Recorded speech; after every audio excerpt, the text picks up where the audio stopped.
Hey guys, I'm a Swanton, and before I start, could you just go over and click that little subscribe button to the right of you? Thanks. And now, what this is going to be the Rise and Fall of ECW review. Um, yeah, I'm just going to run through this stuff and how the DVD in general was, as well as the star rating of the documentary. I didn't actually get to watch the matches because I could only find a download link for the documentary. Okay, cool. So the documentary pretty much started off just talking about the main characters that really started ECW, like Public Enemy, Taz Sabu, the Funker, Tommy Dreamer, the Sandman, Cactus Jack, Mikey Ripwreck, etc. And that was just awesome, especially for someone like me that wasn't around. I was around, but I wasn't watching it back in those days. And seeing the stuff like Terry Funk and Taz, like Taz is doing commentary on TNA at the moment, and I had no clue where he came from except from a match from the ECW's Most Extreme matches. Um, that's pretty much all I know him from. And he had a good match with Bam Bam Bigelow, which I think is on this match, which is on this DVD. As for the hold on, yeah, it is. Yeah, that was a good match. They took that out of the ring and stuff, but I'll come back to that at the end. Yeah, so they started with the characters, which was really good. So they went through that, and then after that, they started talking about some of the feuds and the evolutions, like the Sandman Dreamer feud. I really liked how they, like, Sandman and Dreamer's, not Sandman, Sandman didn't do any commentary, but Dreamer did a lot of commentary for this DVD, and the Dreamer's comments on this were really good. It really took you into what was happening at the time, rather than just sitting there and listening to it and not having been there and being able to follow it.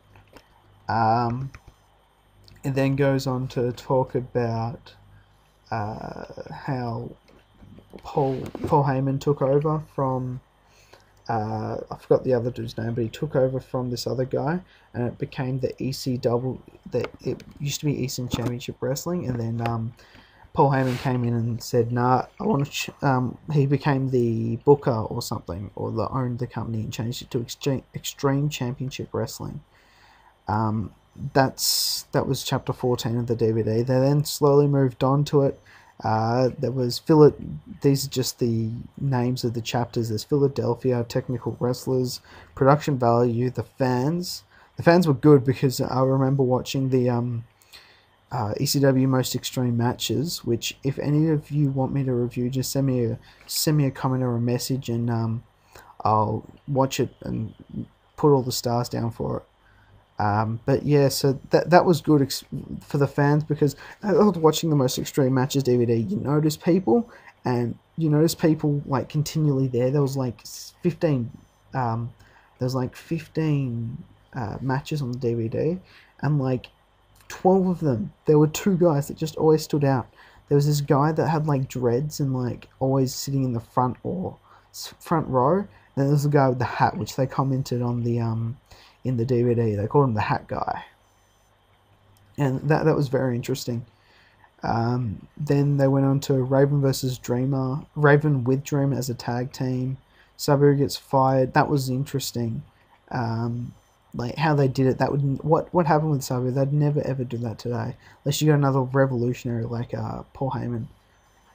Then you go into Taz breaks his necks, the Monday Night Wars, where they talk about how they got people like Eddie Guerrero and Rob Van Dam and Dean Malenko, Rey Mysterio, and how they were always in their company and then the Monday Night Wars came along, and WCW and WWE came up and took all their talent, which later they took Taz, and that really killed Paul Heyman and ECW. It then talks about Steve Austin, who was in ECW, which I never knew about, never ever knew about. Then they had showed the promos with Steve Austin. And then talked about Cactus Jack leaving ECW. I saw his match with his last match with Mikey Ripwreck. That was an absolutely awesome match. It's on my, I rated it on my the Mick Foley's Greatest Hits and Misses DVD review. Check that out. That's got that review for that match on it. Top match. Then as Taz returns, Sandman Raven, the BWO. BWO kind of pretty cool, especially seeing Stevie Richards out there at the moment in TNA. Then goes on to Boudelaire and Dreamer, ECW and WWE, the Crucifixion. I never knew that Kurt Angle had anything to do with ECW, and then you watch this thing with the Crucifixion. He was there that night, and then he said, if you ever put my name under this brand, I will sue you for all your money. And so that would, and yeah, that was really surprising to me when I watched it. And what Raven did, he crucified, I think it was the Sandman, and that was killed it. Then went on to talk about the importance of pay-per-view. Then ECW loses pay-per-view.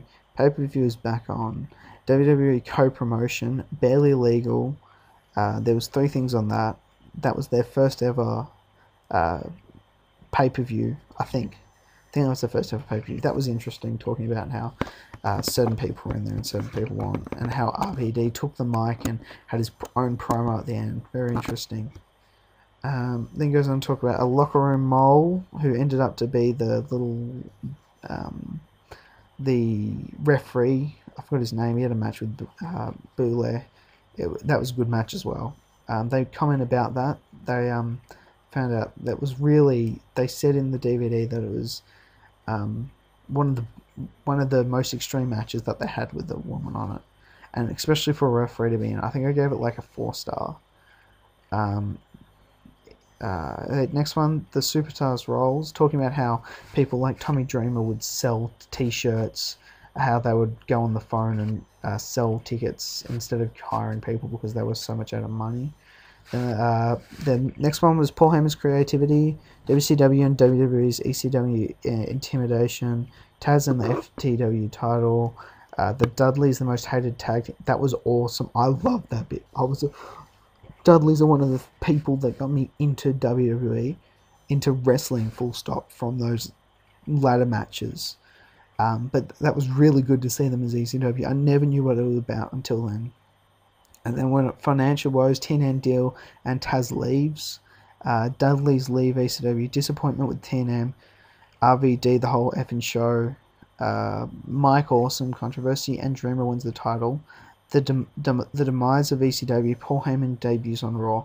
That's the end of the DVD. This is the best documentary that WWE has ever put out. This is a 5-star DVD. If I could give it 6, I would. Actually, I will give it 6. 6 out of 5 stars. That's how good this DVD is. There is nothing that can follow up for it. But Batista's DVD was really well detailed. This one was off the chart. This one was awesome. Now, the extras were pretty much the matches, which I never got to see. But like, they had the Pitbulls versus Raven and Stevie Richards, Rey Mysterio versus Psychosis, which I'm pretty sure was on the most extreme matches. Mikey Ripwreck versus the Sandman in a ladder match. Too Cold Scorpion versus Sabu.